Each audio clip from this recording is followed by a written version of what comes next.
During his years serving Barack Obama, Brennan was known mostly for lying. Under Trump, he's become a full-blown, wild-eyed conspiracy nut. He is feeding and fueling hatred and animosity and misunderstandings among Americans. I use the term that this is nothing short of treasonous because it is a betrayal of the nation. He is giving aid and comfort to the enemy. Treasonous is defined as a betrayal of trust as well as aiding and abetting the enemy. And so that was the word that came to my mind. Jim Comey, meanwhile, is smarter than John Brennan, not that that's hard, but he's a political partisan, something that no FBI director should ever be. At times, his judgment has been bizarre. Watch him, for example, suggest that the most lurid portions of the obviously fake Steele dossier might in fact be real.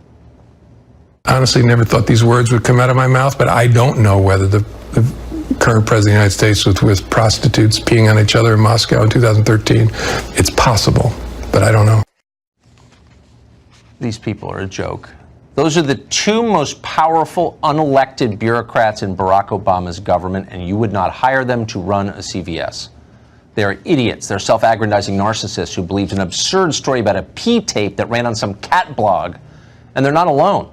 Congressman Adam Schiff is still rambling on like a mental patient about Russian conspiracy. And truly, our government is a captive of a corrupt legal system, a corrupt Justice Department, a corrupt set of judges, a corrupt government, a deep state, and the obstructionism of rhinos and the left and the Dems. And I don't see it getting better anytime soon. My God, what in the world will we tolerate next? Look, this is really not a legal investigation. This is a slow-motion political coup that's being carried out by legal processes. And so, you know, let me turn, I think you're exactly right, Chris. But as I look at what's happening, we have a judge deciding to throw out the Manafort civil trial, but wants to preserve in the criminal case the questions raised by Manafort's attorneys about the scope of the Mueller investigation and the what they claim to be, and I think with straightforward evidence, a gross abuse of power beyond the scope of anything envisioned, no matter what it was that Rod Rosenstein had in mind, that is to frame the president, most likely amongst those options. And here we are. We have a corrupt leadership of Congress. They're doing the bidding of their billionaire masters and corporatists and the elite establishment. In the end, it was all fake. And they knew that. They knew it wasn't real. They were lying from the very first day. Only their remarkable aggression, their willingness to say literally anything, no matter how outrageous or slanderous or vile, kept the rest of us from catching on to what they were doing. If the chairman of the House Intelligence Committee is willing to call someone a traitor to this country, there's got to be some truth to it, right? Actually, no, there wasn't. It was always a hoax. This is an effort to subvert the administration of President Donald Trump. It is nothing less. It is an effort by the deep state to roll over a duly elected president and a legitimate government and to break the will of the American people. This is no longer about Republicans and Democrats, conservatives and liberals.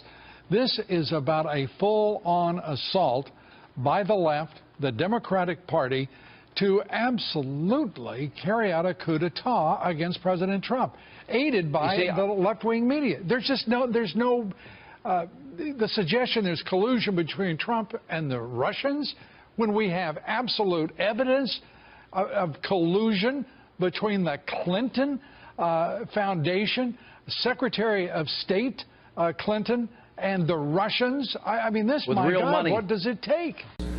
What do you think as of today? What do you think we learned? Well, first of all, none of this is going to go away. This is the first deliberate attempt at a coup d'etat by the deep state we've ever seen. It was clearly an attack on the American Constitution, on our entire process of governance.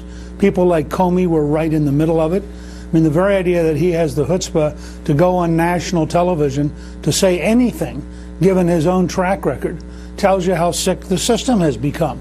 The whole system, frankly, resembles the Jussie Smollett case. over and over and over again. We have these people who are liars, who show back up as though they weren't liars, who pretend that they can be relied upon. You had a head of the CIA who I think was undermining the United States and undermining the Constitution. And this is not going to go away.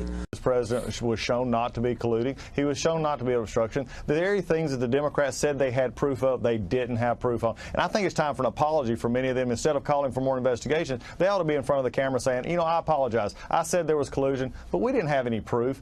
This goes back to a problematic problem at the DOJ, which the Senator Graham talked about today, that needs to go back to the understanding of how we got there. We got there because we had a corrupt cabal of Strzok, Page, McCabe, and others, and Baker, who are enabling this investigation to go at a person instead of the problem. And I think that's something we need to look at.